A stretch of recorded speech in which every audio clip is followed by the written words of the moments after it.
با درود بر شما ایرانیان، شما هموطنان، شما آزادمنشان، شما آزادی خواهان، شما فرزندان خلف خاندان پاک ایرانساز پهلوی، سالروز درگذشت رضاشاه کبیر، پدر ایران نوین و محمد رضا شاه پهلوی بزرگ ارتشداران را تسلیت میگم. قسمتی از وصیت‌نامه شاهنشاه آریامهر رو براتون میخونم.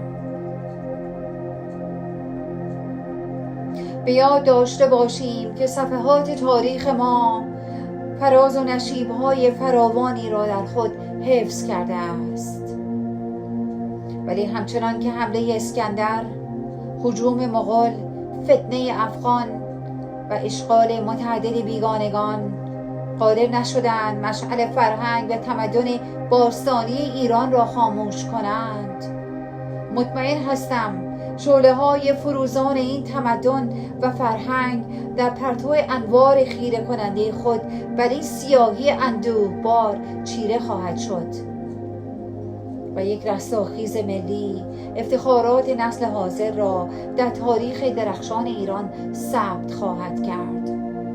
آری دوستان، بر عهده ماست و بر شانه های ماست که راه شاهنشاه آریامهر بزرگ ارتشداران را برای آبادانی ایران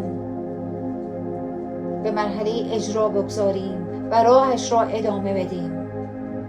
بی تفاوت نباشیم، به ایران بیاندیشیم و به دور شاهزاده رضا پهلوی، فرزند عزیز محمد رضا شاه پهلوی، حلقه‌ای مستحکم ببندیم، زنجیری مستحکم، و ایران رو از نو بسازیم. دوباره میسازمت وطن، دوباره میسازمت وطن باید دعای ما باشد، باید بر زبان ما باشد، باید مرام ما باشد.